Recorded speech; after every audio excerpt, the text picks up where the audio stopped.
I believe that truth comes from God, and only when it is acknowledged to be so does it become acceptable.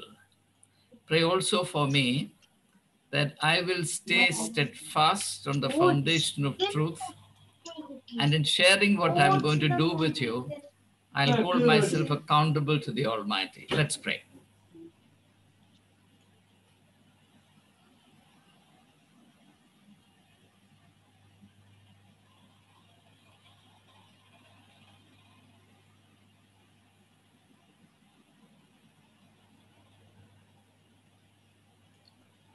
Help us, O Lord, to love one another by learning to love you as you deserve to be loved. Amen. Well, you would recall that last Saturday we got started with our discussion on the 15th verse of the third chapter of Peter's first epistle. We particularly focused on the spiritual duty we have to give a reason, not a reason, sorry, give the reason. Articles are very important in deciding meanings. So, to give the reason for the hope that is in us. We are trying to understand what seems to be a very simple, familiar statement.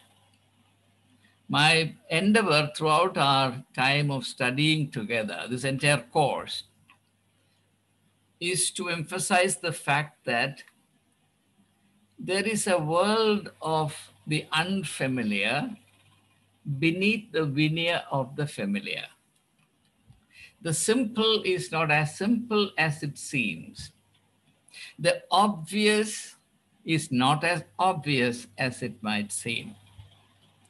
And I believe that this is the reason why Jesus said, seek. If everything is obvious, if everything is manifest, there is no need to seek. And I also believe that seeking is vital when we try to relate to a living faith, which must continue to move with the human predicament as it unfolds itself over time in the domain of history. These are all important convictions in my larger understanding, and therefore I may repeat from time to time just to make sure that we do not lose sight of this. Okay, now the duty to articulate the reason very simply and very obviously implies the duty to understand the reason. How can we share the reason or give the reason or articulate the reason if we don't understand it? I said in the last session that if we don't understand the reason, we succumb to the tendency to become very defensive. And being defensive makes us intolerant, irritable. And we then tend to deal summarily with people. I'm saying these things because I have observed myself. Even today, I have to check myself on occasions when questions are asked, which pull me slightly out of the boundaries of what is familiar and known to me. So I'm in full sympathy with human tendency to become irascible, irritable, and intolerant when questions are asked.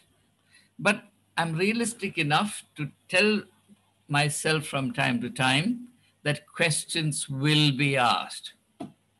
The minimum courtesy I should extend to others is the right for them to ask questions. And I also realized that it is good for me that they ask questions, because these questions, when asked and when accepted in good spirit, becomes the catalyst for my personal growth. In other words, as all of us know in theory, it's not good for anyone to stay confined in one's own comfort zones. And that's one of the reasons, friends, why I try to introduce very deliberately sometimes controversial statements, provocative strands of thought, and raise questions that are often sidelined. These are all done on purpose. And again, I want to emphasize, not because I have final answers to all these questions, but only because I believe that it could do us a lot of good by remaining, if we remain aware that these things exist. So I was saying that the duty to give the reason for the hope that is in us implies the duty to understand our faith. And since we would be required to communicate our faith to our fellow human beings, our contemporaries, we cannot bank entirely on old and inherited patterns of thought, the old jargons. You see, you would notice that invariably when it comes to discussing anything religious, people relapse into cliches, religious jargons. And somehow we believe that these jargons are a substitute for intimate communication. That intimacy of communication can result only from issuing or something issuing from our personal depth. Now, as a teacher for 42 years, I often reminded myself of a saying by Galileo that only what you discover for yourself is your own. Nothing that others have discovered for themselves, which you become aware of by your reading or because you listen to some sermons, etc., can truly be your own. That is the reason, again, I'm emphasizing this because it is so vital to my understanding of the life of Jesus Christ. Jesus emphasized and made it imperative that we seek. I think one of the most primary responsibilities that a follower of Jesus Christ must accept for himself or herself is the duty to maintain the seeking personal culture. Seeking personal culture. In other words, you can't abide in Jesus Christ and be a living religious vegetable, right? You can be a vegetarian, but not a vegetable, right? This needs to be emphasized, my friends. I'm sorry I have to do it because, unfortunately, sadly, this is our plight more often than not. So, our aim, therefore, in doing this course together is to deepen, if possible, our understanding of the faith, not just in terms of some understanding of what was said in the past, which we don't hold in contempt, but also in terms of what we can seek together today. And when that happens, I believe that our faith life becomes a joyous experience, a lively experience, a vital experience. And that's our hope and that's our prayer. So, we have to therefore underline the fact that Christianity is a living faith. Let me give you one or two quick references because I will not go into details for want of time. You know, how is the birth of Jesus announced? His name shall be called Emmanuel, which means God with us, right? Which means that every generation has to experience Jesus Christ afresh. That's what it means, God with us. It is not that this is God with our forefathers, great ancestors, like in the Old Testament, the God of Abraham, Isaac, Jacob. No, this is my God. God in whom I abide, and he abides in me. And that's why, if you've seen that book by John Stott, Jesus Our Contemporary, which actually is based on an insight from Soren Kierkegaard, who says that Jesus is nothing if not our contemporary. It's not something that happened 2000 years ago. How is how does the Gospel of Matthew end? The last verse. Matthew chapter 28, verse 20. Behold, I am with you unto the end of the world. Okay? Unto the end of the world. So that is the lively reality, the living reality that we need to hold on to in relating to the biblical faith. So, in cultivating the spiritual, intellectual wherewithal to give the reason for the hope that is in us, it is necessary to develop an idea about our idea of God. You see, our idea of God can never be final, can never be complete. What we have is an idea of God, but we must be aware of the fact that we only have an idea of God. When we think that our idea of God is equal to God, then we tend to do or perpetrate a lot of atrocities in the name of God because we take God for granted. God then becomes a tool of our individual will and our group ego. And therefore, whatever my church decides to do, whatever my community decides to do, is the will of God. It is arbitrarily assumed that that's the will of God and nothing else. God is bound to fall in line, right? Why? Because we assume that our understanding of God at the given point in time is absolute, final, and foolproof. And that is something that I have some difficulties with. All right, therefore, we have to ask the question, is God rational? I'm not going to discuss it. I'm just raising it. I'm positing it. I'm flagging it. The word of God is called logos. It's a Greek word. And in the Greek context, it means not only the word, it also means reason. God has reason. John is borrowing, the writer of the fourth gospel, John is borrowing actually a concept from Greek philosophy. I have a reason to believe that if God had lived in India at the relevant time, he would have used some of the Indian concepts.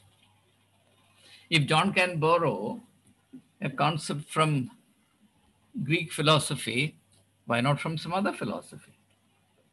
It is not from where you borrow that matters. What matters is how you use it, what new meaning you bring into it.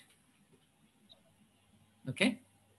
So, logos means reason, the mind of God. And this idea repeats itself in the New Testament.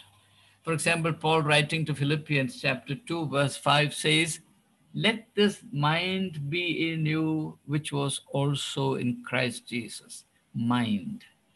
Okay? I've referred to this before. No need to linger on this.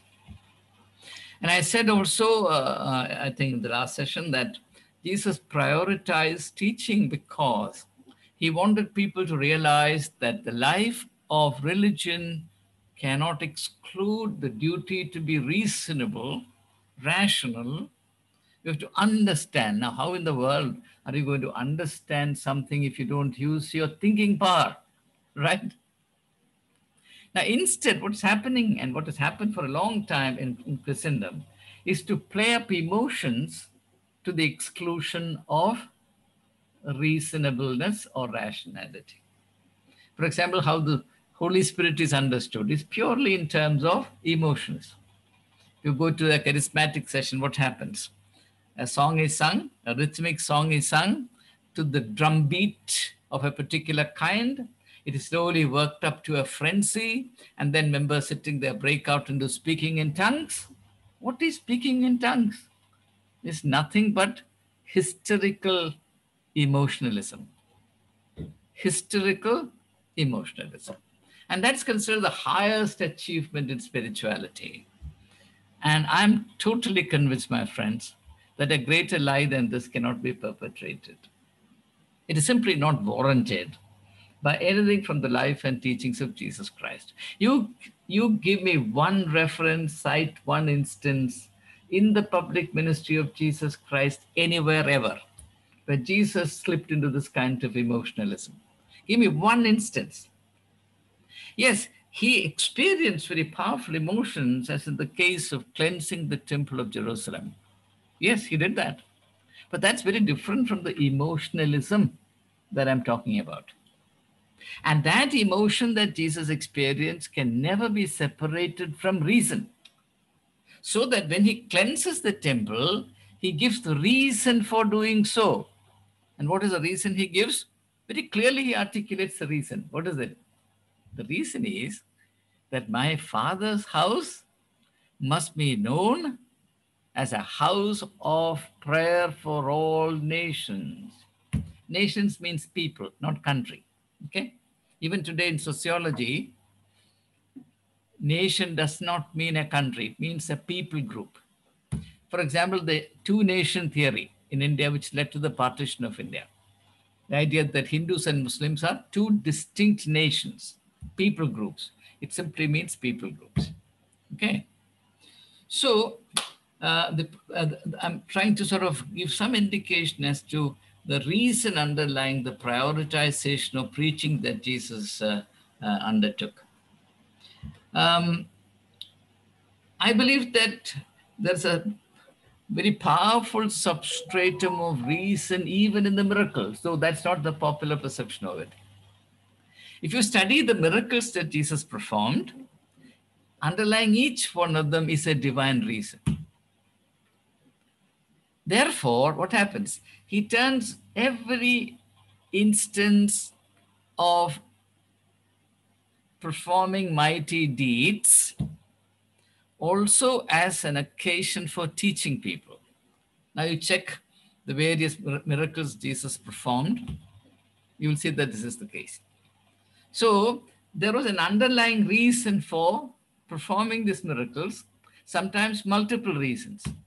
But he never performed a miracle without a very important sanctified reason for it. So I'm taking the case of miracles because in popular imagination, miracles and reason are incompatible. Miracles can never lead you to reason and vice versa. So the emphasis in the teachings of Peter, I'm now coming back to the text with which we started.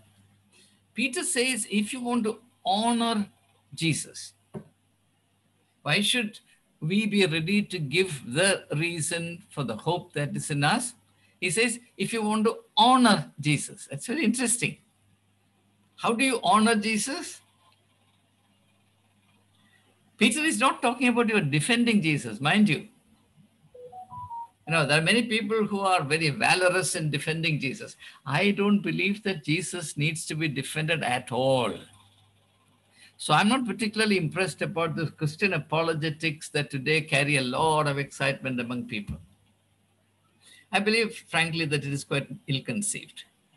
At any rate, Jesus cannot be defended and need not be defended through our verbal jugglery. So he says, if you want to honor Jesus, and this precise, I'm using the words from the text. He says, but in your hearts, revere Christ as Lord. Revere means honor. And then he says, be always prepared to give the answer, the reason for the hope that is in you. So the question I want to raise is, can this duty to honor Jesus, to revere Jesus, and the corresponding duty to give the reason to the people in a manner that they can understand, be ever separated from our duty to continually seek for a deeper, better, clearer, more comprehensive understanding of the way of Jesus Christ. So that's the main thing I wanted to emphasize. Now, in this context, we are now taking the next step forward in our analysis. In this context, as I sort of casually mentioned before, we must recognize that those around us have every right to ask us questions. It's important to factor this reality, this responsibility into our Christian life. Unfortunately, we are used to a system and arrangement in which every statement that is made in the religious context goes uncontested. In the Anglican tradition, which is one of the 6 traditions that merged into each other to form the Church of South India in 1947, the Anglican tradition, there is a beautiful expression about preaching. That is, the priest stands, and I hope my friend Suresh wouldn't mind what I'm saying. The priest, Suresh, stands 6 feet above contradiction, right? Can any member of your congregation, while you're giving the sermon, stand up and say, Pastor, wait a minute, I have a question to ask? Huh? Never. Never. See, listen, you're a priest, you should not be too honest. Okay? It's dangerous. Okay. So it's a fact. Nobody can ask you a question. And the moment somebody asks a question, your sermon will go flat. Believe you me, you cannot proceed thereafter. A simple question. Let a child of 5 or 6 or 7 stand up and ask a question. You may be the Archbishop of Canterbury. As a friend of mine, a colleague of mine in the St. Stephen's College once asked me, "Oh, Valson साहब, ये Archbishop of Waterbury क्या है?" That's how a man with a PhD understands the Archbishop of Canterbury. All right. And the very interesting thing was, you see, the Synod of the Church of North India used to meet in St. Stephen's College. So during the 5 days, 4 days or 5 days, as the Synod would be in session, there will be broad notices everywhere, and a couple of days before the Synod would start, it would be announced on the notice boards.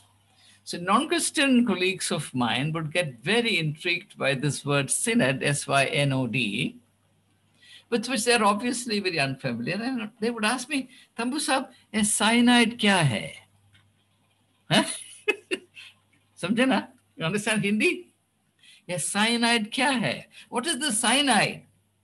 Now, they are being unwittingly very profound, because their question pertains to the quality of the discussions and human conduct inside. But of course, I wouldn't tell them all of this. So anyway, these things, we have to understand that we are under a perpetual obligation, duty, to let others ask questions. The problem is not that they ask questions. The problem is that we have nothing to say. If we have something to say and we passionately believe in it, we would rejoice that we are being interrogated. And our aim is to reach that stage, which is possible only by the grace of God.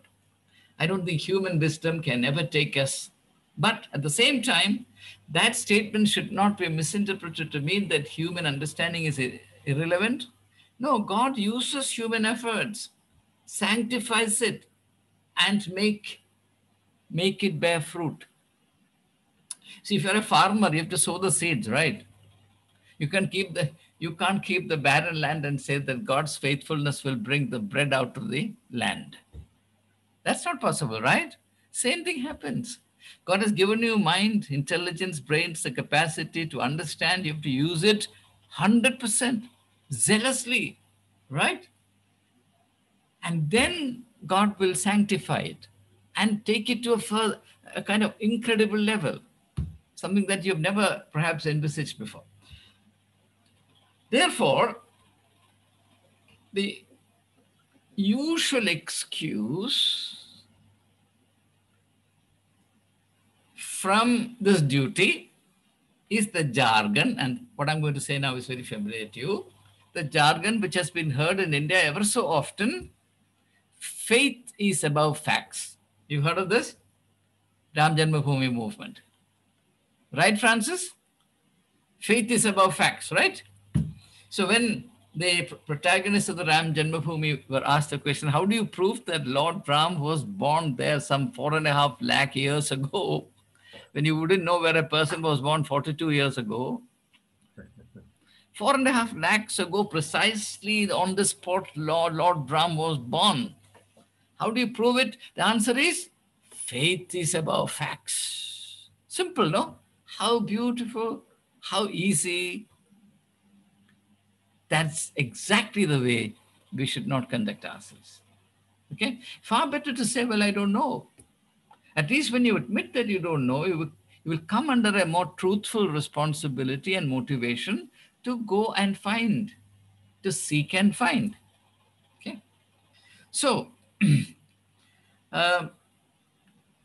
it is wrong to assume that faith has nothing to do with facts. Equally, it is wrong to assume that faith is equal to facts.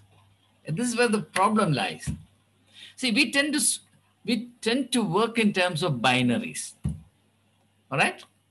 So, faith, when I say, you can't say that faith cannot be above facts, then you would say, well, are you saying that faith is equal to facts? No, that's not what I'm saying. That's not what life is. Life is neither this extreme nor that extreme. Facts are very important, but the sum of 1,000 facts, the sum of the entire knowledge that is held in the libraries of the world, does not constitute the knowledge of God. That is why in my very introductory lecture I said that religion confronts us with the duty to relate to the unmanifest. When I said that, I meant a lot of things. You remember? I said religion comprises our duty to relate to a few things. I said 3 things in particular. We have to relate to the world. We have to relate to the neighbor. We have to relate to the unmanifest. Okay? Now, so faith and facts must go together at the same time, also realizing that faith may have to take off from facts when the situation arises without developing a contemptuous attitude to facts. And that is what I consider to be the profundity of the biblical faith. So, in this one respect, we need to grow and improve, and namely in our capacity to endure questions from others. We must learn to be happy to be questioned. So the sort of intolerance that exists in our midst, especially when we are confronted by others, actually betokens our lack of development, our lack of growth in the understanding of our faith. Now, the next thing I want to draw your attention to is this. Peter establishes a connection between reason and hope. Reason and hope. That is, be always ready to give the reason for the hope. So there's a connection between reason and hope. Now, in other words, our hope has to be rational. Rational.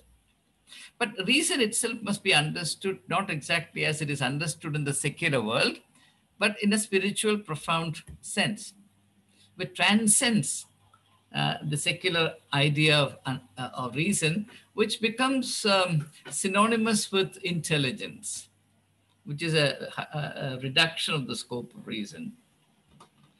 Now, if you recall the 13th verse of the 13th chapter of Paul's first letter to Corinthians, that's a great chapter on love, and Francis wants us to discuss love. We may turn to that soon after this. Paul says, Therefore, three things endure, right? What are the three things? Faith, hope, and love. In the old translation, that is King James's translation, it is charity. Charity in those days meant love. So three things endure: faith, hope, and love. But the greatest of these is love. That's the verse, right? Now, notice the cluster of three great powers: faith, hope, love. All of them have a forward reference. All of them have a forward reference. Somehow, because of our religious conditioning, we think that everything is in the distant past. And this is largely because we think of Jesus as somebody who lived 2000 years ago, died, and then went up in heaven. And therefore, we have to travel back in time some 2000 years to relate to him. Whereas the writer of the letter to Hebrews, chapter 13, verse 8, says what? Jesus is the same yesterday, today, and forever. Jesus is the same, it means same in terms of relevance, same in terms of the power to be our fellow traveler, to make our life worth living, the power to be the light of our life, as well as the light of the world. Jesus is the same. It doesn't mean that Jesus is the same in the sense that how he was understood 2000 years ago and the language in which that understanding was couched must be the only thing that we repeat like parrots from time to time. No. Then it becomes a dead museum faith. Okay? So, reason connects all of them. Reason connects hope to faith, faith to love, love to hope. So if suppose there is no reason for the hope, what will happen to your hope? You'll become hopeless. Suppose there is no reason for your faith, what will happen to your faith? Your faith will wither away. Suppose your faith suddenly finds itself completely baseless in reason. Your love finds itself to have no basis in reason. In other words, it was purely illusory. What happens? It will wither away. Now, for example, this idea of falling in love.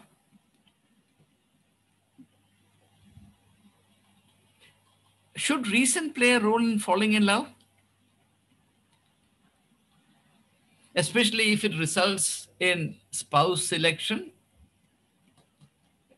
Or do you all want to be like romantic poets, swept off your feet at first sight?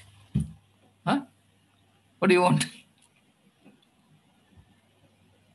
Should we train our children to know that there must be reason in their love? Do you think there is reason in God's love for us? If there is no connection, if there is no rational connection, then love becomes purely unethical, irrational, indiscriminate, arbitrary, random. It cannot be trusted. It's important to realize that there is this irreducible element of reason in love. And therefore, by implication, and here Rennie will certainly agree with me, that those who are irrational cannot love. Renee, do you agree? To some extent, right? Yes, absolutely. Oh, wonderful. You see, it's not often that I have the experience of somebody agreeing with me. So I feel very excited. So there must be a reason. And when love turns within itself into its opposite, which is hate, now that's something important. Love is the primary category. There can be no hate without love, right? Love can turn into its opposite. And when love turns itself into its opposite, it becomes irrational. Hate is always irrational. Which is more rational, love or hate? We have to have an answer, right? Which is more rational? I believe that love is more rational than hate. If you have a different opinion, we can discuss. Okay? I also believe that love cannot survive without reason. And because I believe that the ultimate reason is God. There would be no reason if God were not reason. Okay. Now,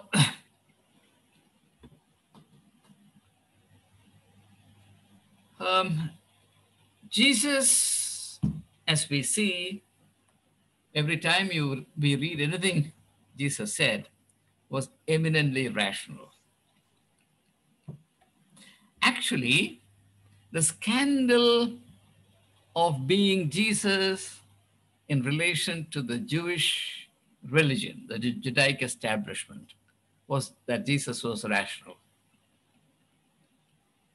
The one thing that the Pharisees, the Sadducees, the high priest, the Sanhedrin couldn't tolerate in Jesus was that he was eminently rational.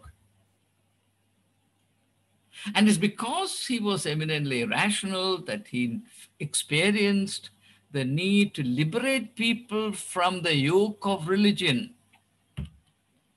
You read the 23rd chapter of Matthew's Gospel, Jesus' indictment of the spirit, the priestly class at that time. He says, "You burden the life of the people. You put on them, on their shoulders, burdens that you will not bear yourselves." And that very situation from the eyes of Jesus is irrational. By the way, irrationality is the essence of hypocrisy. Irrationality is the essence of hypocrisy. And the foremost attribute Jesus ascribed to the priestly class, as we all know from the Bible, from the four Gospels, is hypocrisy. So the clash between Jesus and the priestly community of the times was a clash between reason and unreason, rationality and irrationality. Every superstition, every instance of religious obscurantism, every form of magical religion thrives on irrationality. There is no reason in magic. Now, you want to achieve something, all right? There is something that you greatly covet.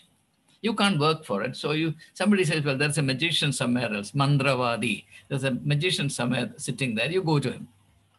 And you have to pay his fee or whatever. The magician will never look into whether or not you deserve it. Because the question whether you deserve what you covet is a rational question. Okay? You see, in my village where I grew up, there was this idea that if a snake bites you, you should not kill the snake.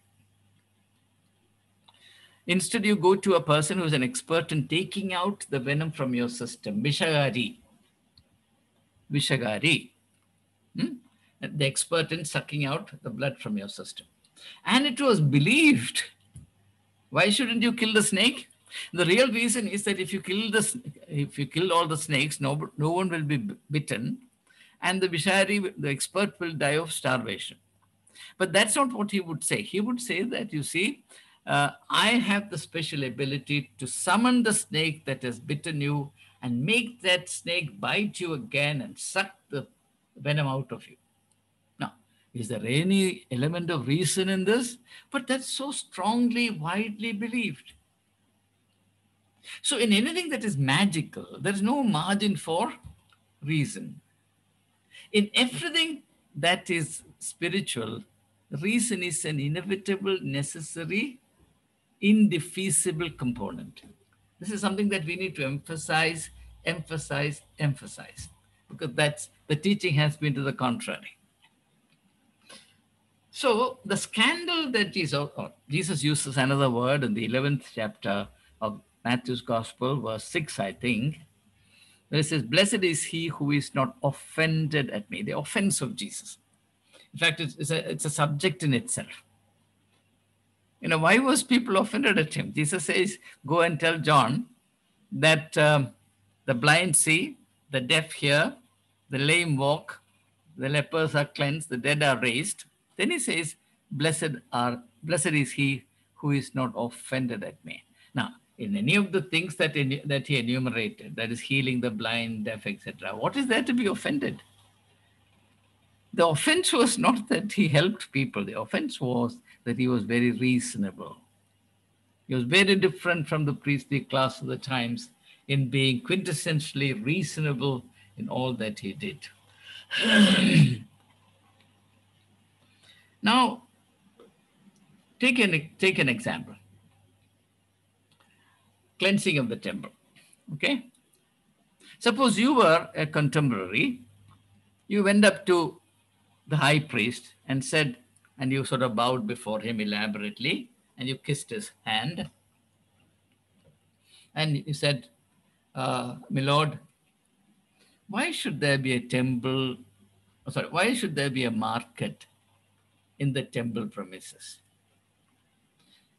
What sort of response do you think you will get? Jacob, what response will you get? Will the high priest stretch out his hand and shake you by the hand and say, "Well done, my son, Jacob Bilael. That is why you are doing well. You ask rational questions." Is that what the high priest would do? No. Huh? Definitely Or, not. right. So that is the point. See the contrast between Jesus and the high priest. These are things that we glide over, we overlook. But there is profound truth in all of this. So intolerance is inevitable in every situation where irrationality rules the roost. Are Christians capable of intolerance? Commodore Suresh, are we intolerant? Of course, we are intolerant. We are very tolerant so long as people agree with us, right? Then we are very tolerant. The moment somebody asks us a difficult question, yes, then the true color comes out. Okay, that's it. So now, for example, if any of our customs is questioned, if any custom that is held dear by us is questioned, will it be tolerated? I undertook a test, risking my life. Right? You're aware of it? I simply asked the question, why should a bishop be buried sitting in a chair? That's all. Do you know, cyber goons were unleashed on me. I'm not complaining. I'm telling you that's where we stand. It's necessary for us to be truthful for God's sake. Nobody will tolerate a question. Why? For the simple reason that there is no convincing answer for it. A lot of discussions followed that question. Attempts, very feeble sort of question-begging attempts were made to explain. But nothing satisfactory, nothing acceptable, nothing harmonious with the teaching of Jesus Christ in the four Gospels has emerged till date. That is why there is intolerance. Suppose there is a good enough cogent reason for it, which agrees with the teachings of Jesus Christ, my question will be welcomed as an opportunity. It's a simple thing. Simple thing. But if there is absolutely no reason for it, then my question will provoke extreme reaction, adverse reaction. These are things happening in our own midst. If you don't understand them, what else will we understand? So, now, I'm reminded of a cleric. It actually happened in Calicut. A Muslim cleric went to address a meeting. He was very zealous about his faith, very particular in his commitment to Muslim orthodoxy. There was a large crowd assembled to listen to him. And the organizers of the meeting had prepared a PA system, a microphone. Do you remember the old crude microphones, big ones? They are museum pieces now, you don't see them. And this man was highly offended. He said, in the days of Prophet Muhammad, there were no microphones. You insult me by asking me to use a microphone. Right? Wasn't he right in saying this? After all, aren't you required to follow the example of Prophet Muhammad? Peace be upon his name. You can't follow it now. But he says, Prophet Muhammad did not use a microphone, therefore I shall not use a microphone. But he was traveling by an ambassador car. That's right. I mean, you know the story, Jacob. Yeah. You should be doing it. So the organizer said, sir, you can go because you did not come on a camelback. You came by in those days, ambassador car was really a status symbol, right? Now, that is a hypocrisy that flourishes in the religious domain. Okay? And we are not incapable of it. We are certainly not incapable of it. Except that when it happens in our midst, we think that is a very meritorious, virtuous thing. When it happens in someone else's meeting, it is utterly reprehensible. Now, a further question. Well, we have understood in some way, I suppose, to an extent, that we should be ready with the reason for the hope that is in us if others ask us for that reason. But the problem now arises. The problem is that no one asks us anything. Has anyone asked you for the reason that's in you? For a reason for the hope that is in you? No. What could be the reason for it? What could be the reason for the reason that people don't ask for the reason in you for the hope that you entertain?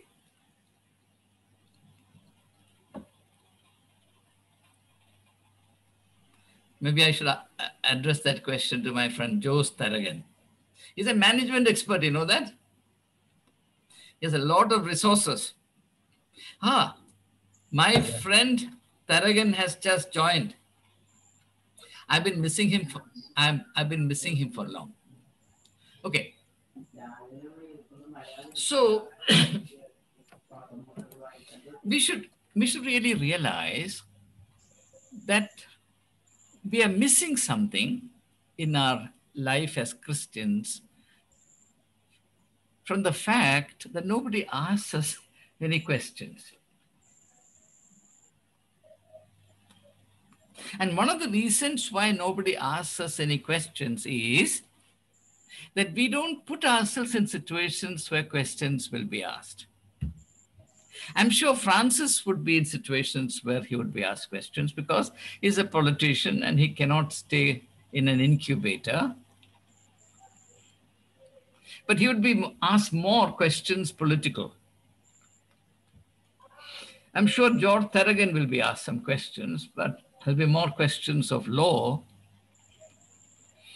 I'm sure Manju will be asked questions, but they'll pertain more to the tooth and nail fight that people have to fight these days.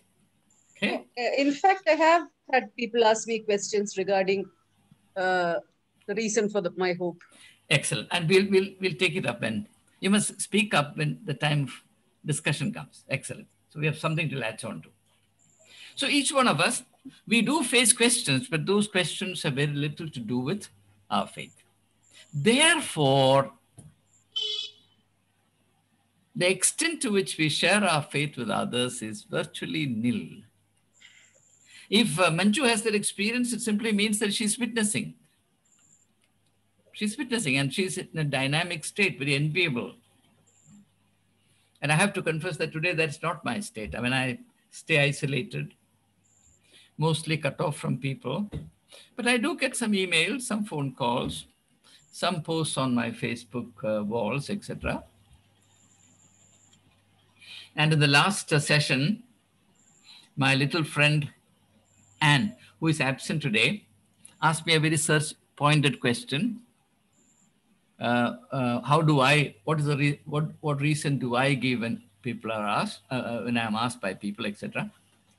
So we must now consciously put ourselves in situations where we will have to answer. And that will ensure that we grow to an extent. At least that will make us understand the need to grow day by day. After all, it's a law in nature that living organisms develop in terms of stimuli, isn't it? How is a pearl formed? Through continual irritation, right? How does the what is that, chrysalis? How does a chrysalis sprout wings and become a butterfly? Through constant struggle. If you rip open the cocoon before time, what will happen? An ugly little thing will fall out. That will be the end of the butterfly. So it is very essential for us to break out of our comfort zones. And that is something that Rene is doing because of his interfaith involvement. But you know, Rene, my experience in the interfaith network is that people are too polite to each other. They think it's discourteous to ask searching questions. Therefore, really nothing happens. People spend a lot of time together. And I don't know about your network. I'm saying about my experiences for at least 30 years. It was a wonderful experience of running fast to remain stationary. So therefore, one of the reasons why we are not asked questions is that we don't put ourselves in situations where people can ask us questions. The second reason why we are not asked questions is that we are in total conformity with the world. Questions are asked only in terms of difference. Okay? If you're like anybody else, why would anybody ask you a question? And people will still ask you a question if you are like everybody else, but you say something, you claim something different.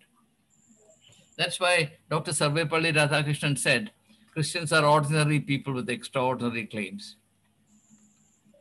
So he will ask the question, how dare you? What do you mean by this? So if we are in total conformity, as signaled by the church at Laodicea, neither hot nor cold, but lukewarm. Lukewarmness is a biblical metaphor for total conformity. You blend so well with the world that the world does not even recognize that you are a Christian. You move along. You never have to answer a question. So, yeah, I'm going to conclude. All of this, whatever we have said so far, which pertains to the attempt to understand the meaning of verse 15 of that passage, must be read together with whatever the preceding 14 verses teach us. And mind you, all those 14 verses pertain to Christian living. There are instructions to wives. Why wives should be instructed first and not husbands, I don't know, but that's how it is. Both in this epistle and in Paul's letters, letter to Ephesians, for example. The brunt of everything must fall on women. So women have to be submissive to husbands. That's a theory. Is there any husband present today who can actually claim the felicity of wifely submissions? There's a story of a husband who's particularly bold and brave in heaven. See, the theory is that after your death, you go to heaven. And all the people who go to heaven are made to stand in two queues. One window says henpecked husbands. The other queue says non-henpecked husbands. Non-henpecked husbands. And my friend Rene will say, well, that's where I belong, right? But wait a minute. So obviously, the queue in front of the queue in front of the henpecked husbands, the queue in front of the window of the henpecked husbands was very long, interminably long. But there was only one man standing at the non-henpecked window. People got very impressed. So somebody mustered the courage to go up to you and said, fellow, how dare you stand here? What's the secret of your courage? He said, I had to ask my wife. no, my wife told me to stand here. See, my wife said, go and stand there. So that's how. I don't know if you have seen the books by David Bohm, a sociologist from the United States. He's written a very interesting book, several books. One interesting book is about family in India. And among the many things that he says in India, soon after a man and a woman marry, a gender war breaks out, and the man fights desperately hard for supremacy. He says the war goes on till the man reaches 40. Then he surrenders. And there is peace in the house. Now, this is a sociological finding. Maybe. Yes, Manju.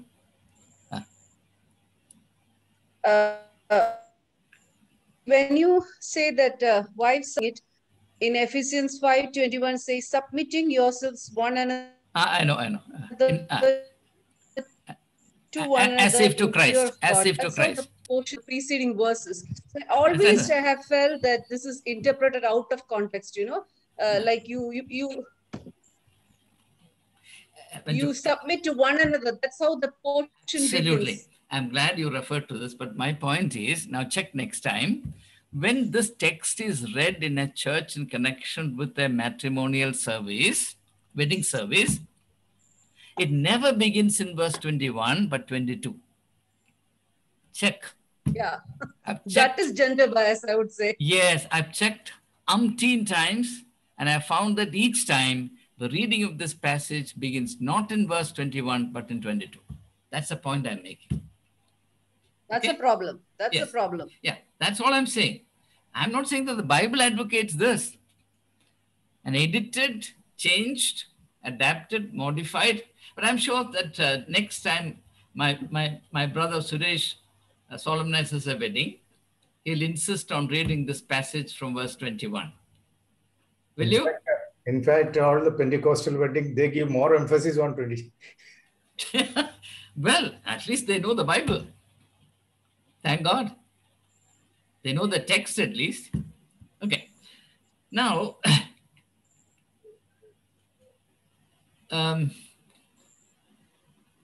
sorry, I was about to come to something else.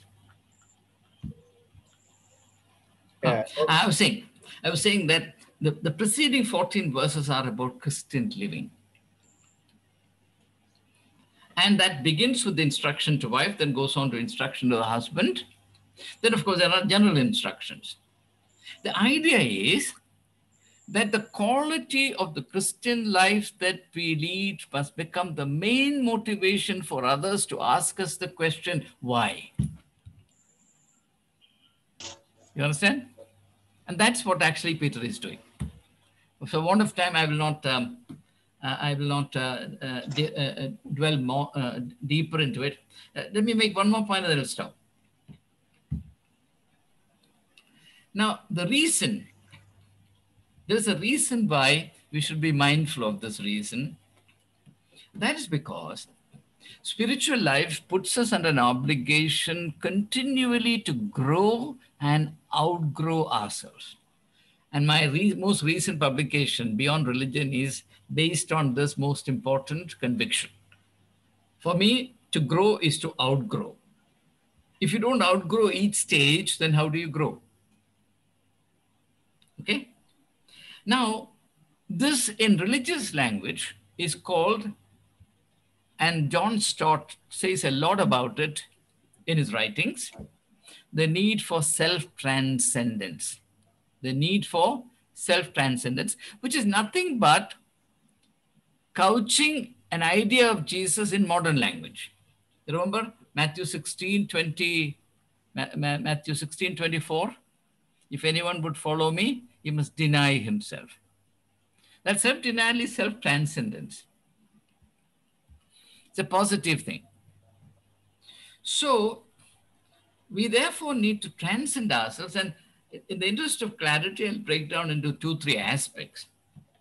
We need to outgrow the self. I wanted to say a lot about the self, particularly because I hope John from Cochin is with us. He's a psychologist. Well, John Anthony is a psychologist. I mean, psychology has a lot to tell us about the self. Maybe John should take a few minutes to explain these things to us. The self, we must also outgrow the community. You might think that I'm saying something heretical. No, we must outgrow our community. Then we must also outgrow the present world. We must transcend the world. And that is actually the measure of Christian growth. And it's only in this process that our ability to explain and articulate the reason for the hope that is in us becomes more and more, or incrementally perfected. With that, my friends, I close our discussion on the 15th verse of the 3rd chapter of Peter's first epistle, general epistle. And now is the time for discussion. And I want to thank you for being patient with my dilatory way of putting things. I noticed that my little friend Ainesh from Jalandhar is also with us today. Thank you. So a little time of discussion. Father, you have written one article before the verdict on Mulakil Bishop and one video after that incident. Can we spend some time on Mulakil's freedom from law and the implications for we Christians? Well, Jose, we can do that one-to-one because it may not interest everyone equally, no? No, this is like we are reluctant to speak openly. This is like sex. I have no problem, but I respect people's sentiments because, you know, something that interests me may not interest you, something that interests you may not interest, or something that I find very interesting may not be very pleasant to somebody else. When we work in a group, we have to leave a margin for these sensitivities. If everybody agrees, then I have no problem. But I have no way to ascertain if that be the case. That's why we can just, I'll be happy to spend an entire hour with you on phone. Is that all right? Yeah, that's all right. If we cannot discuss openly, then we have to do that only. It's not, no, don't misunderstand. It is not that we cannot discuss openly. It is, the question is whether this is the right forum for that discussion. If there is another forum, we can discuss very openly, no problem. Okay. So maybe, yes, Francis, maybe yes. this is a matter which is, worrying and confusing almost all Christians, Yes. cutting across denominations. Yes. Maybe I think in this group, I am the only Catholic. No. I have no problem in discussing. No, our friend if that Joanne is a good Catholic. Oh, Joanne is a Catholic. Yeah, sure. If she's not a Catholic, who else is? yeah, of course. I'm sorry. I'm a Catholic, Syro Malabar Catholic. Oh, I see. Yeah, my friend Jose is a hero Malabar. Yeah, that's the interest he has shown. Yes, very good. Hero Malabarians are, very much confused and worried about the whole episode. Yes. So I also listened to and saw the video that you have done, Father. But I think, if you permit us to... okay, see, Francis, you must feel totally free. If you want to disagree, totally... No, I'm not disagreeing. I'm not disagreeing entirely. That's the only way we can learn. Yeah, because from what I know about this particular Yes. incident, Yes. I feel that both are guilty. I mean, in Okay. the sense that I don't endorse or I don't support the bishop. Of course, absolutely not. But also the nun, the sister, is also not entirely out of blame. Why? Because Absolutely. from advocate friends, I have learned that why the judge took a decision like this. Mainly because they said they cited two instances. One is that after the first incident, on the second day, on the very second day after the first incident, which she had referred to or complained about, Yes. she traveled with this bishop to her own brother's house and attended Yes. a function Yes. from First Holy Communion or something of her Yes. brother's son or child. And she was perfectly normal. She Yes. was very happy. She was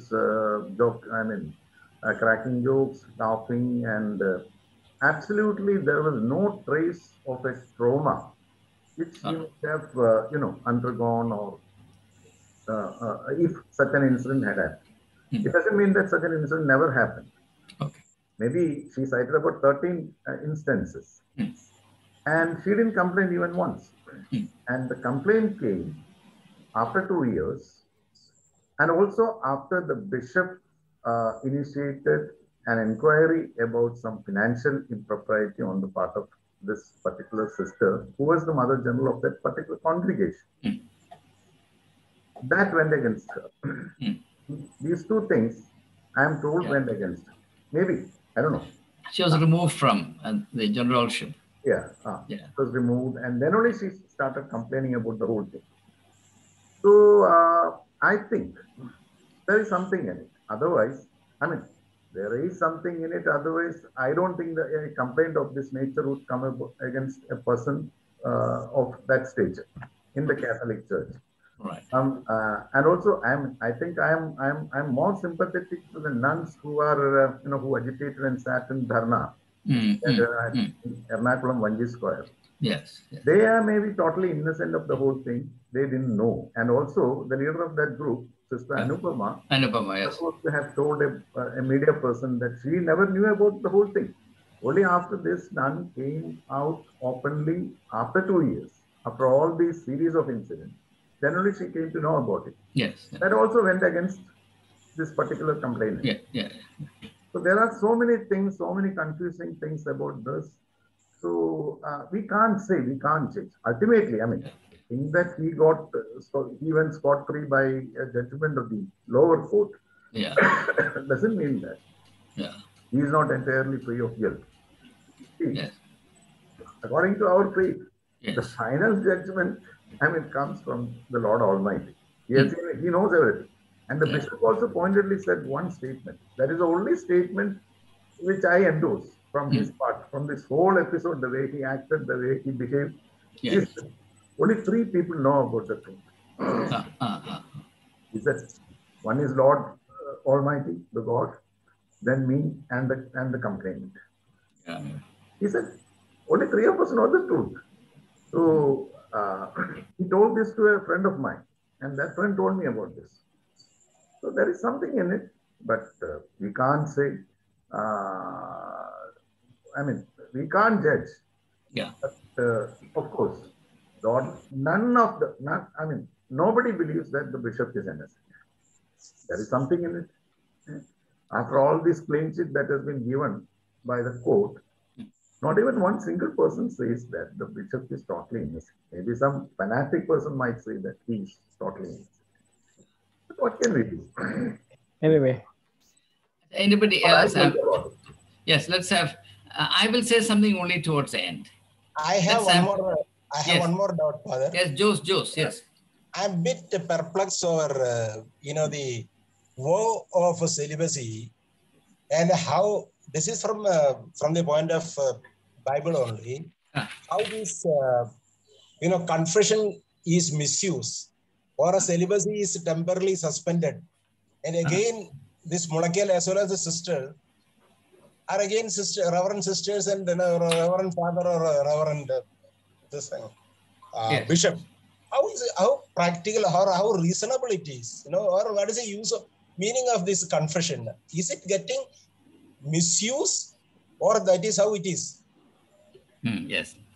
I'll deal with it towards the end. Let's have a sort of response from everyone. Everyone who wants to say something.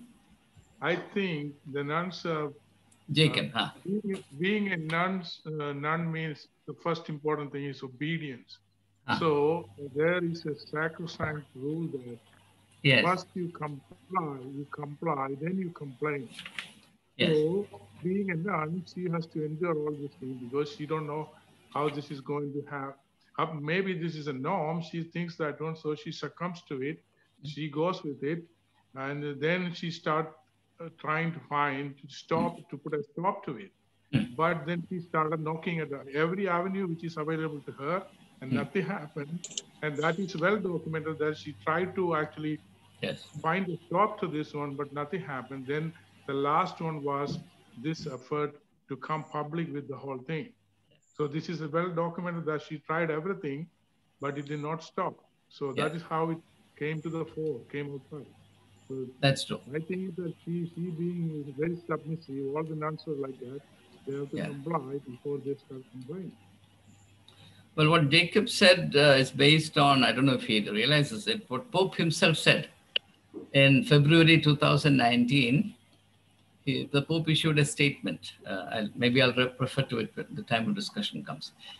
Anybody else? What about my friend George Thorogood? He's my lawyer friend. I express. I gave. Yes. Yeah, I was questioning the relevance of confession and the temporary suspension of celibacy. Yes, I got it. Yes. Yes. Yes. Okay. Anybody else? Well, here comes the advocate. yes, thank you, Achan. I first referred to the point which Francis George said. Here, one flaw in the whole run of the trial and the judgment for me is that the charges leveled against the bishop, according to the judge, have not been proved as per the Evidence Act. So that only says that the charges stand not proved. That does not acquit the Bishop Franco, the accused, because there still can be a possibility. Had there been one incriminating evidence against the bishop, acceptable to the court, situation would have been different. Now, since that is not there, or since that is not provided or produced or procured, it does not mean that the accused is guilty or not. So the best suggestion or possibility in the instant case, this is the same with every other case, every other criminal case, is that the acquittal is not this essence of it. This proof of the charges being disproved is only there. So the benefit of doubt could have been given and let him. The court has not verified the veracity of the innocence claimed by Bishop Franco.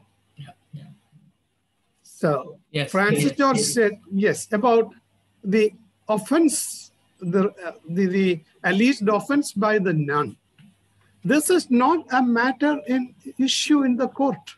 The court is not concerned whether the nun has sinned or committed an offense, whether it was consensual, whether it was a crime or not. That is not decided at all. And the court has no powers to go above that. That's very important. Yeah. Yes. The locus of observation of the court is strictly confined and focused to the point whether the charges leveled against the accused have been proved or not. But that's the court, but George, the court actually strays into it. Yes. I find it very strange. I find it very strange, from my very limited knowledge of law, that the trial judge actually strays into this domain which is quite beyond the pale of his immediate responsibility. Well, I'll say something more about it later. Yes, Francis, you This want is to what add? No. Acha, I agree. this I totally agree. Maybe only that the court has considered that whether it has been proved, above board, whether Bishop was guilty or not. No, not only that. According to this particular law, if there is a statement from a particular victim, that itself is enough. Hmm? Absolutely. Normally, The onus of proof. The yeah, onus of proof is ah, on the accused. on the accused, Yeah. subject to, sorry, Francis, yeah. subject to the condition that the accused has a sterling quality of reliability. Yes. That's what This is the point. Yes, this is the point. That's the point. Normally, Now the focal point of this whole issue is leveraged on that adjective used by the Supreme Court in cases after cases about the quality of the complainant. Yeah. So it's only an adjective, whether how George, much. Yeah. George, this was the reason why an orchestrated attempt was made to denigrate the nun soon after the complaint erupted into public knowledge. It was all calculated. It was done under legal advice. I don't know. Even PC George came and said things extremely distasteful. Extremely distasteful. So very much in bad taste. Whatever George says, I mean, we know how PC George speaks. But beyond that. But Francis, my point is that was not a casual occurrence. It was all done in a pre-planned manner. No, but keeping litigation in mind. Acha, except PC George, nobody else talked like that. I mean, he will say anything. Yes, but PC George was made to say it. It was an orchestrated plan. That's what I'm saying. That I agree. Yeah. But if I remember correctly, there was a Supreme Court observance saying that if a woman, I mean, while she is sleeping, if someone touches her with a bad intention, and she didn't even know she was sleeping, she was hard asleep. Yes. After waking up, if she comes to know about it, she has got a right to complain. Absolutely. That such and such a person has outraged my modesty by touching me with bad intention. Even looking. That's how the law is. That's how the law is. Francis, even looking, gazing. Gazing is a criminal offense. Criminal offense. Yes. So in spite of all that, these are all, Supreme Court judgments are there. But still the judge took a position like this. That's what, intrigues me. Why did he take a position like that in this particular case, which was, very sensitive and which was discussed for the last, ever since it came out, it has been discussed. So if the judge could take a position like this, again, it comes to this, what Taragan sir said about this the witness's sterling quality. There some doubts were, raised about that. I mean, probably the judge couldn't satisfy himself saying that this particular case, the victim cannot be just, relied upon 100%. That probably went in favor of the bishop. That probably. But that doesn't mean that, the judge, the bishop is totally innocent or peace above board. And from all the noises he has made after the judgment came out, that itself shows that, his way of functioning and his, his style of functioning. So. Okay, anybody else? Why is it that women are not speaking up? No, I would like to comment here. Yeah, Joy. I'm just continuing from where Francis stopped, and I would like to say about the post-court verdict and the kind of jubilation that was exhibited by the men, the clergy. And also at the altar, the way there was, men dancing and clapping and no sense of. I'm going back to 2 sessions back that we had, where, sir, you mentioned about justice. Mm-hmm. You mentioned about the 3 points that we need to pick from. One was about, I think it was fidelity and gratitude and justice. That's right. Justice was one of those. Great memory. Yes. Yeah. And if you see that, the thought came to my mind that there is this one guy who's got justice. Okay, and there is on the other hand, the other gender, the sisters who did not get justice. Right? At least in my being a woman, I feel that way. And somewhere they are left lost, you see. And that was a very sad thing, the way within the, sacred altar, you are showing this kind of jubilation. So where is love then? Where is love? Where is forgiveness? Where is compassion? Yes. From the very hierarchy, people who are at that level of, and there I just felt that there are no voices from the other clergy coming. Absolutely. Yeah, so women are generally left. So now no one will be able to even speak up. Yes. You see the other nuns who have been going, we know that, as you mentioned, Pope did make a statement at a point of time. So if that's the case, we do know, we ourselves know, such situations are happening. From our very close contacts also we know that, yeah? Yes. And then where do these nuns, then they keep quiet, right?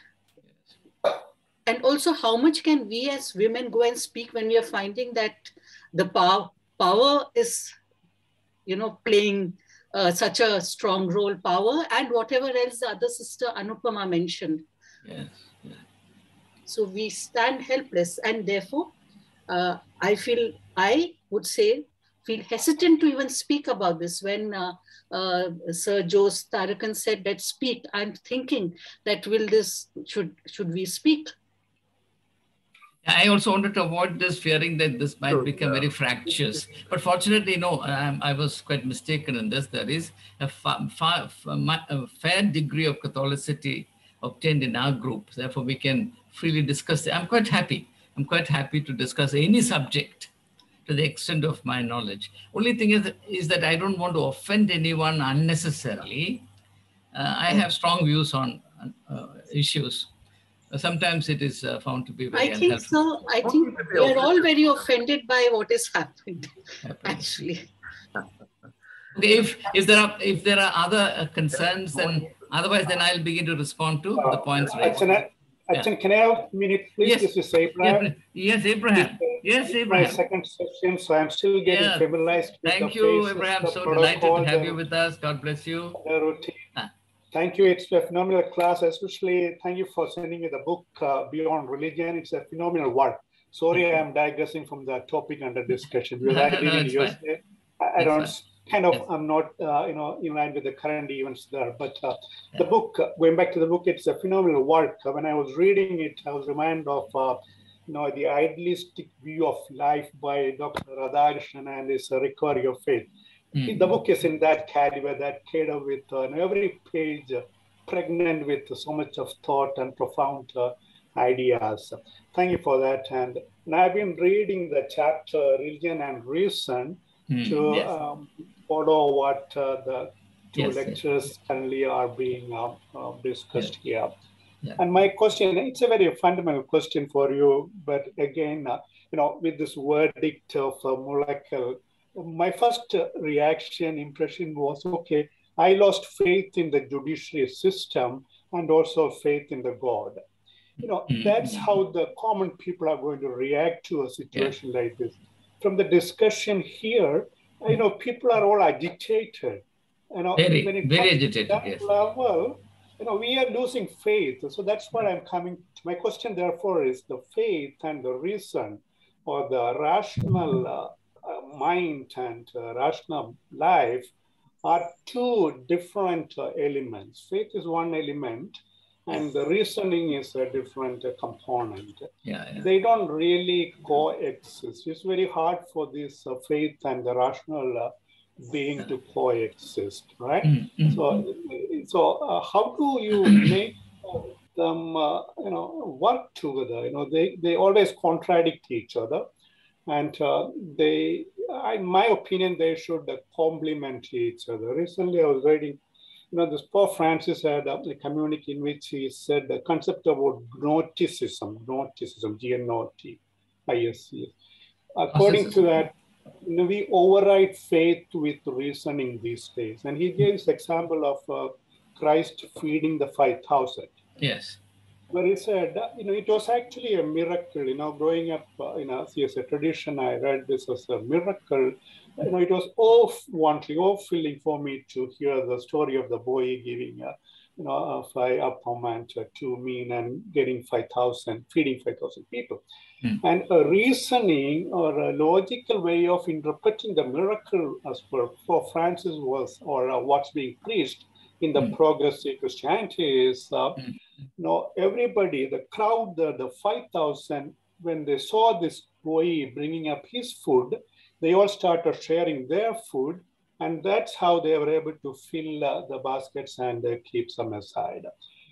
That's a logical explanation of this miracle, right? So that's a rational mind of trying to interpret a miracle. So my point is, can I keep the miracle of that incident as it is, like this Christ did do a miracle, rather than coming to a rational explanation of it?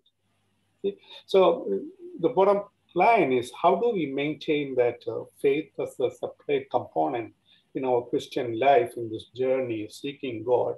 As I read in your book, you mentioned that human mind always keeps seeking God. We can never find God. That's, I think Aquinas, Saint Aquinas, Thomas Aquinas, also in his teachings told that God is, we can never discover God, we can never find God, we can never understand God, because He's beyond the perception of humans, right? So the human's goal is to keep seeking, keep searching for good, for God, till, and we will never find, but that's the spirituality, the path towards finding God. So as a Christian, how do we compromise this conflicting nature of faith and reasoning? Okay. Well, I'm wondering why my friend Zach hasn't said a word today. My day is incomplete without your voice, Zach. A lot of interesting things is happening. I'm giving opportunity for our people. All right. Okay. Where is my friend Banerjee?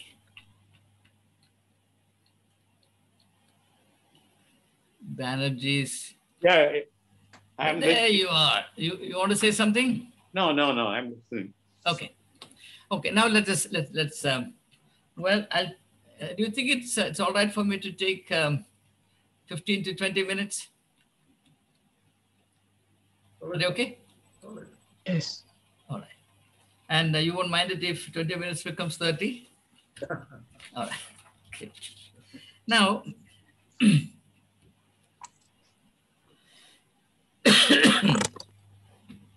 let me begin with Francis, because he was the one who got started. His basic insight is, with which I have no quarrel, that both are guilty. But I would agree with George, my advocate par excellence, that that's not the issue here. Let's assume that the victim is corrupt, perverse. Let's assume that she is a prostitute. Let's assume so. Even then, she cannot be treated the way she has been treated, if you go by law. Because the judge in this context has a very limited assignment. The judge cannot behave like the moral police. The judge has to act in terms of a specific event, which is that a woman has been violated. And it has to be considered under the aegis of an act, which has got its own very distinct features. Whereas I said, the onus of proof is on the accused. Then for the judge to construct a whole argument, and I've read the verdict, I have to say this to you, the whole of this day I spent on the verdict, and I've written a piece and I'm going to send to all of you, because it may not be published. At least 40 people, 20 people would have read it. Sorry.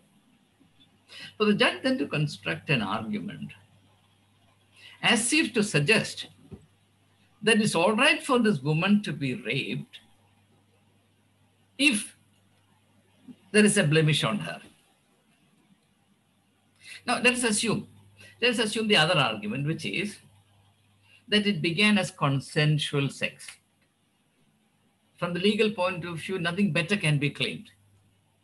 Because it's not the case even of the defendant, even the defense argument does not say that this hasn't happened. There is no argument to that effect. It has happened. So what the judge is trying to do is somehow to whitewash it. I find that very disturbing. Now, there are two ways in which he's whitewashing it. One is to say the most absurd thing any human being can say on planet Earth. And that is, well, the victim says that she was raped, but there was no penetration. You can't possibly say anything more offensive and stupid than this. This will be said only by a judge who has prejudged the issue. You understand? Because the Supreme Court has its own judgment, its own idea about what constitutes rape. Penetration is not essential to constitute rape. And in this case, penetration is proved. But the judge emphasizes the fact to us that it happened with the finger. Now, what kind of an argument is this? And I hang my head in shame that a judge can come up with this kind of an argument.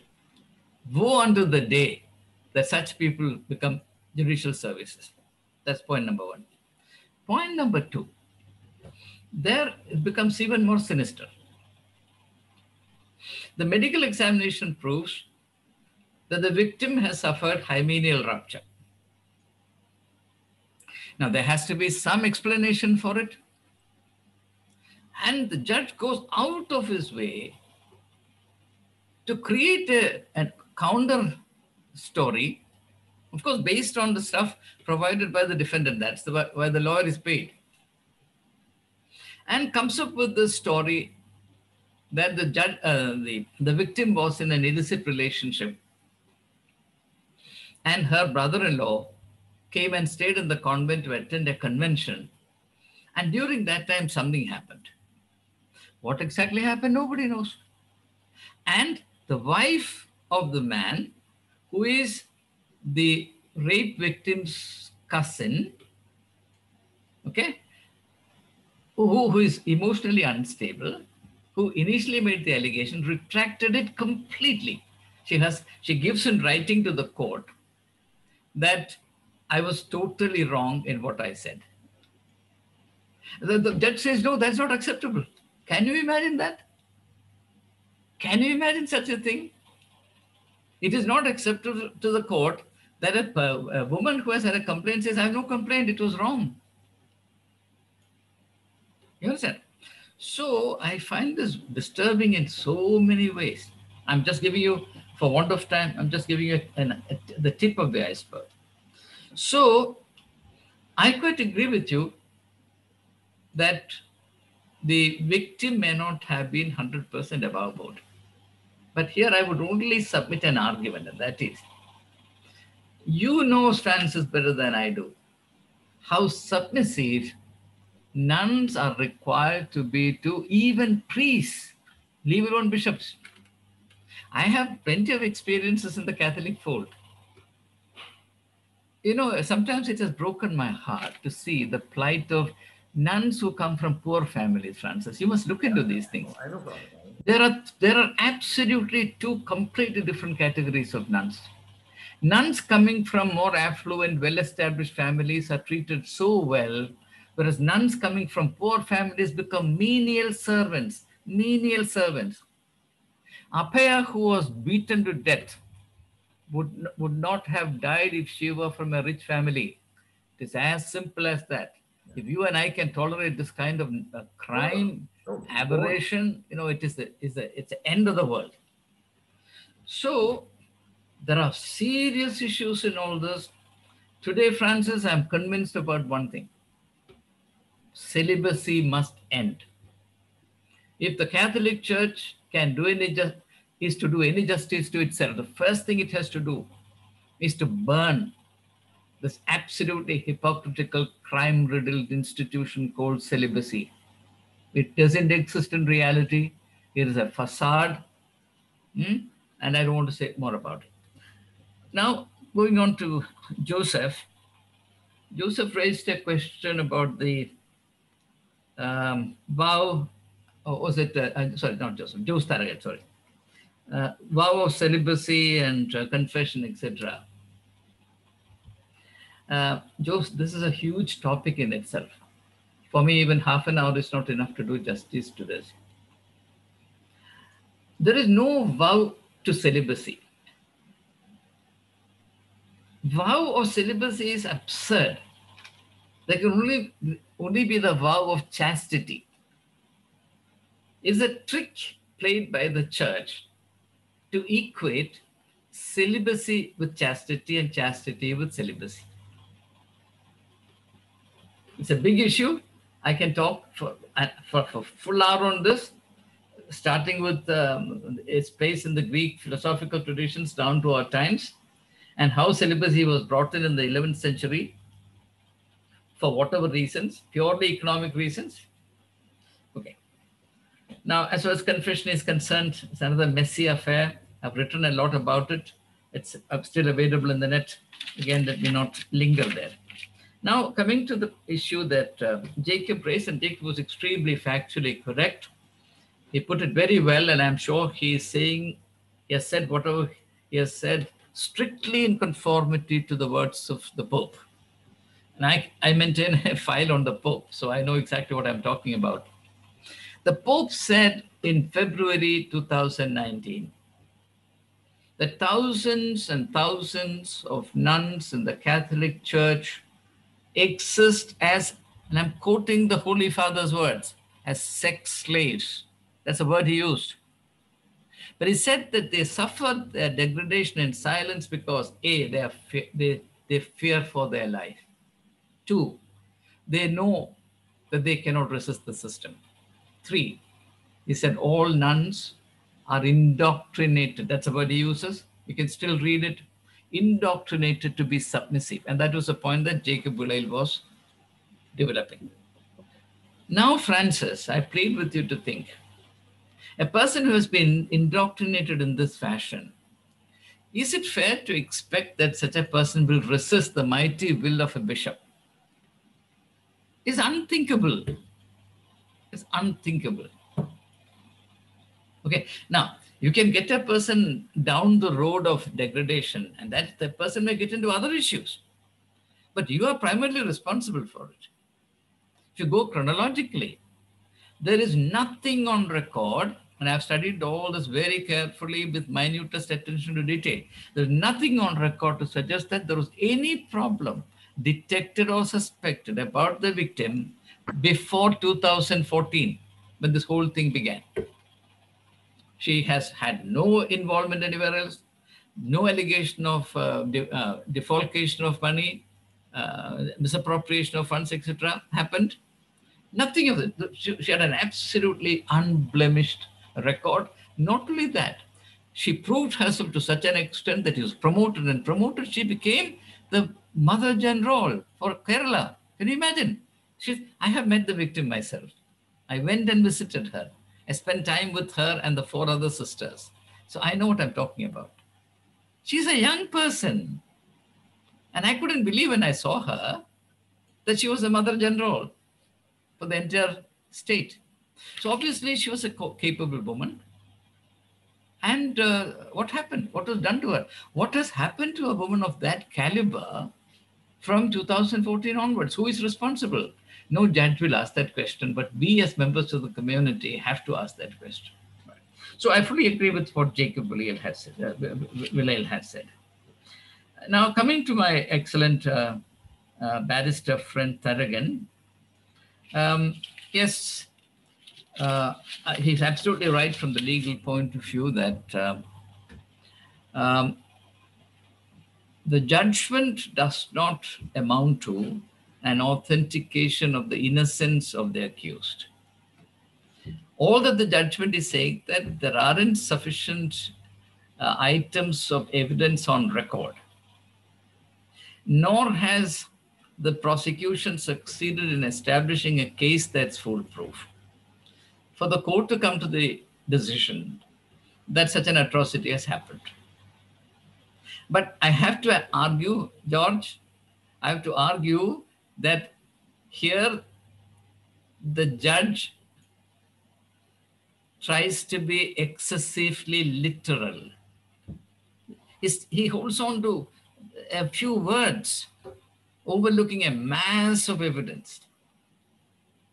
Okay? So the fact that he has not been punished, the fact that he has not been found guilty, to be more accurate, doesn't mean that he's innocent. But there's a small caveat here. In public perception, when a person is allowed to go home in celebration, he is vindicated. He is vindicated. And of course, there sufficient arrangements were paid because this judgment, it seems, was anticipated. Mind you, there's a first instance, and I sometimes follow up on court procedures, the first instance I know in which the accused reached the court 1.5 hours before the verdict is to be issued. He was not being produced from the prison. He was not under custody. He voluntarily comes and he enters through the back door, very symbolic.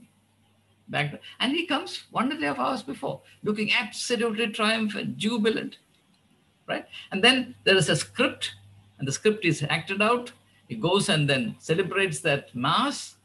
There was a jumbo-sized picture of Jesus Christ, his arms outspread, and Franco is standing right under as though he's the Son of God, the second Son of God, and this tamasha went on. So,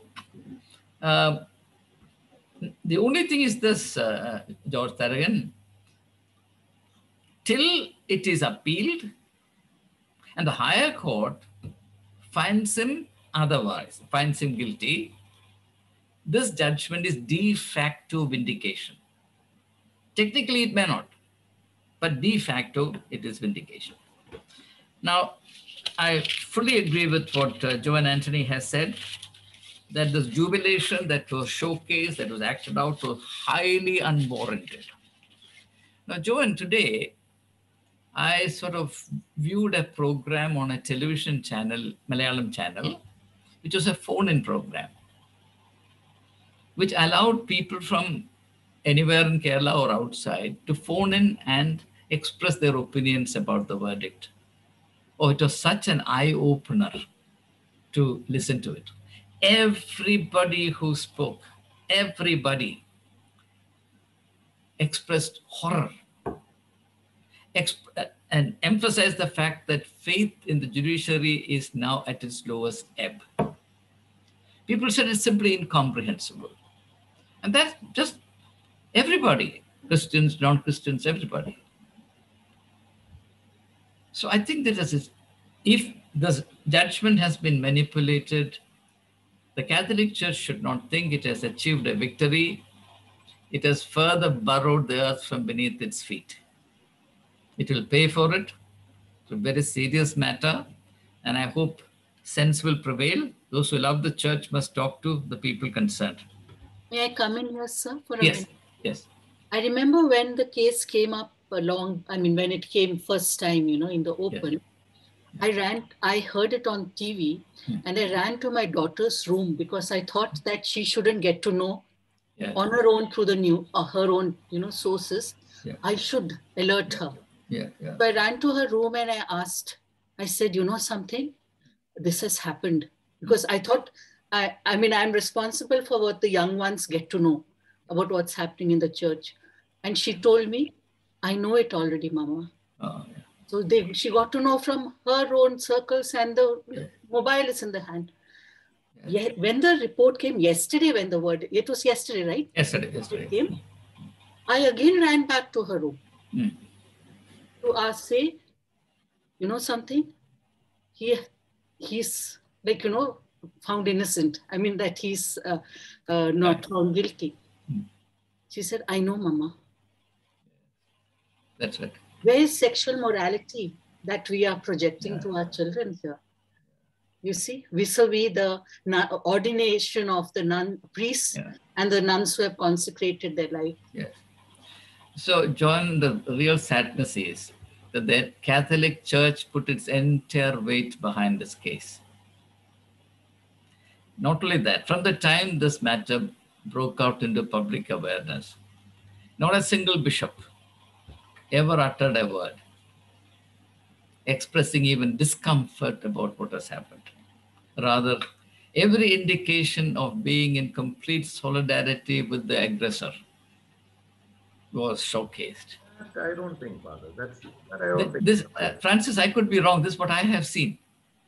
I've been watching for it. Give me one statement from any bishop. Publicly, Father, nobody will comment publicly. Everybody was very sad. No, I had talked to several bishops, several priests, and none of them were happy about the whole thing. I mean, all were very, very sad. But what to do? What can we say? They said the bishop, you know, whether he is guilty or not, such an allegation should not come up about a priest or a bishop, no? Yes. See, on that I agree. Single count, he is guilty.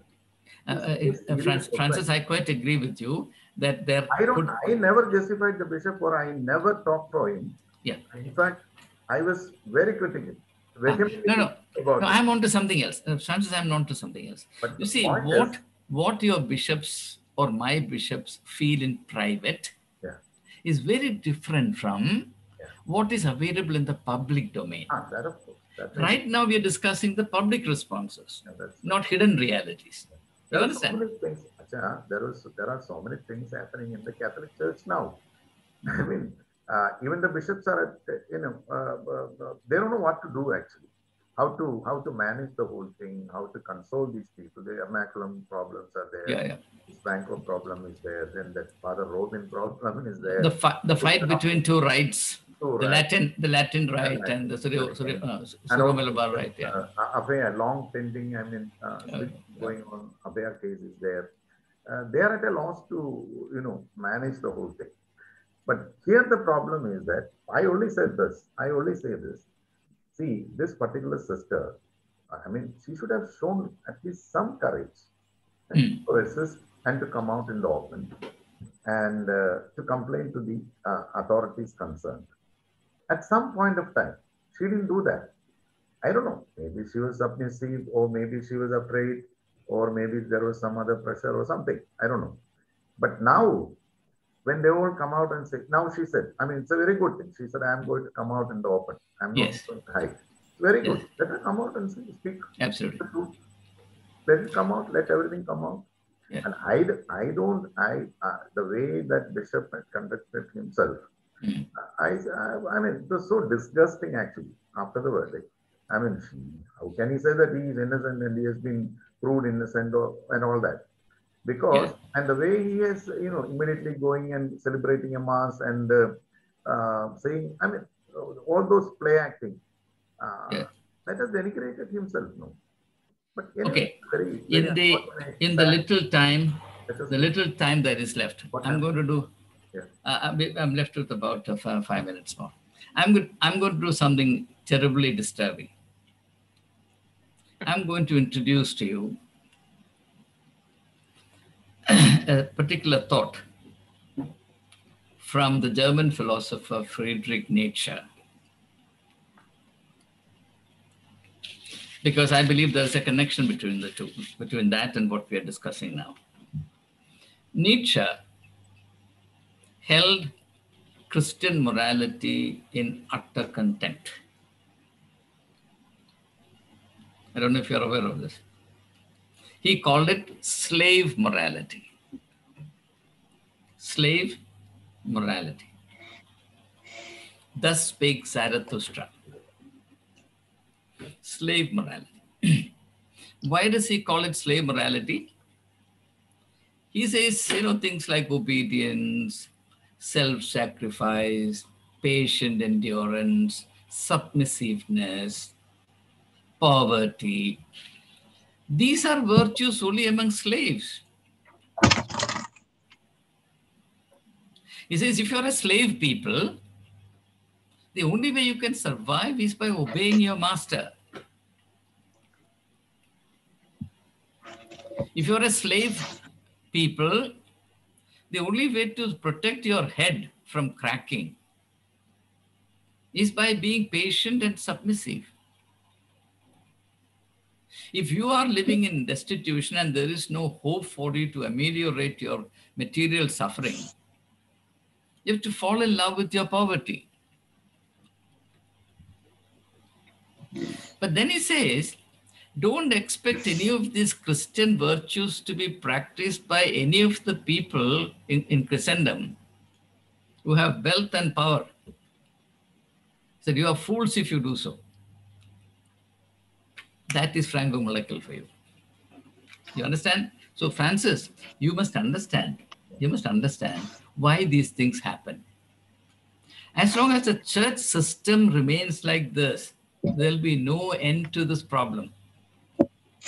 That's what I'm saying. Yeah, that's right, Father. That it's high time people who really cared for the Christian faith and the church cried out for systemic changes. Can you imagine this whole religious establishment is feudal. It's prehistoric. I mean, that's why, I even ridiculed, I'm nothing against Methrans as individuals. The way they clad themselves, this kind of fancy dress, neither male nor female, this kind of drama that's going on, it makes my skin creep. What is so great about it?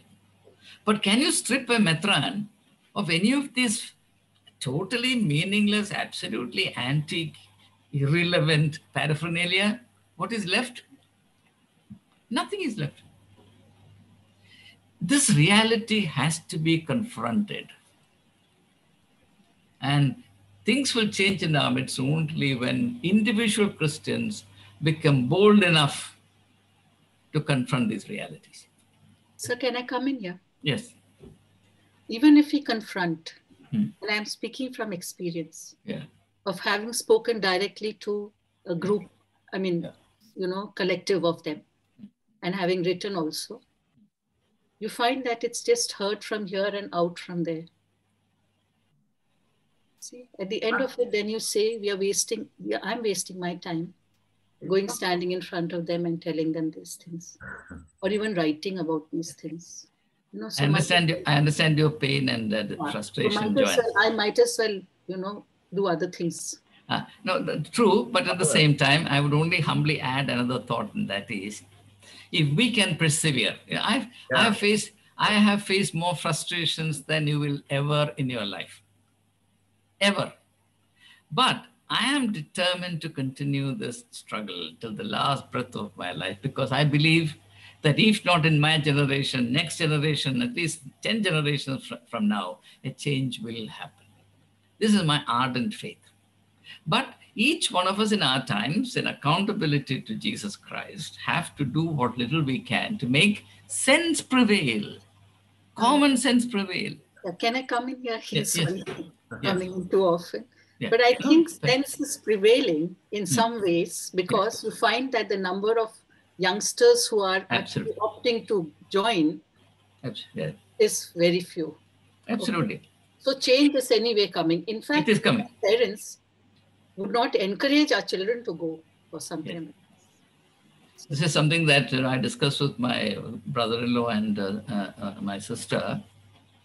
What is the option? Is the option to walk out into a vacuum?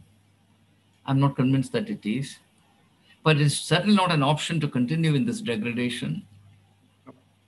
So if we have any sense of responsibility towards our children, grandchildren, I think the only option we are left with, it's not an easy option, is to try and make sure that light prevails in spite of all this darkness in the life of the church. And that this negativity which is snowballing about religion altogether, which is now taking hold of the youth, is arrested, and they are prevented from becoming complete materialists and anarchists. Because from what studies I have undertaken, my understanding of life, my philosophy of life, I feel that that is really a huge tragedy. Sheer materialism taking hold of us, and people being unable to look beyond matter, material possessions, and the shallow ways of life, I believe is an insult to the human. And that should not happen to anyone. We need that transcendence. We need that larger than individual dimension to our life. We need that, metaphysical music behind our wings. It's such a wonderful thing. It's such a beautiful thing, incomparably beautiful and incredibly rich. Why would we want to disfigure it, ruin it, and abandon it? Why would we give to a handful of irresponsible people the unfettered right to corrupt everything and rob us of our birthright? Which is a better option? Who are these people? Who have given them the right to foul the nest, to ruin our spiritual homes and fill it with muck? Who have given them the authority to do so? After all, don't forget, they are living entirely on your money. Not one of them earns 1 rupee, 1 rupee, 1 rupee. They're not good enough to earn 1 rupee. We are financing their corruption. We are aiding and abetting them and arming them to destroy the future of our children. We are empowering them to malign the name of Jesus Christ. We are to blame. So let's not absolve ourselves of the responsibility. Now, when I try to speak out, many people criticize me. Well, why are you bothered? I'm bothered. It's my business to be bothered. And I'll remain bothered till the last breath. So I plead with you, if you think there is a problem, please understand the problem in your own way. You don't have to share my understanding. And try to do something, whatever you can, in your own ways, in your context. It may make you unpopular. For Christ's sake, let's be unpopular. We follow someone who has accepted the cross. Who was spat upon, ridiculed, utterly alone. Who was with him when he was walking to Calvary? All alone. Via Dolorosa, the way of sorrow. I mean, we all sit and meditate the cross come Good Friday, but it's not acceptable to us. So anyway, I'm glad. Therefore, I want to now thank my friend Joe Tharagan. He has far greater wisdom than I have. I wanted to avoid this discussion, but it turned out to be very, very useful. Let's prayerfully seek to know what is it that God is calling us to do in our generation. Not because of any personal adventure or personal sense of heroism, not any out of malice. Whatever you do will be misunderstood, misrepresented. Let's face that as the minimum occupational hazard we have to face. But out of a sense of responsibility, accountability to God, out of love for the church, and out of concern for our children, their future, it has become today imperative to do what we can to stem the rot. Okay? Well, on that, my friends, I have to say that I found today's discussion particularly enriching for me. I've learned a lot. Okay. Thank you. Good night. Good night. Good night. Thank you. Same with us also. So from next week, from next week onwards, you're going to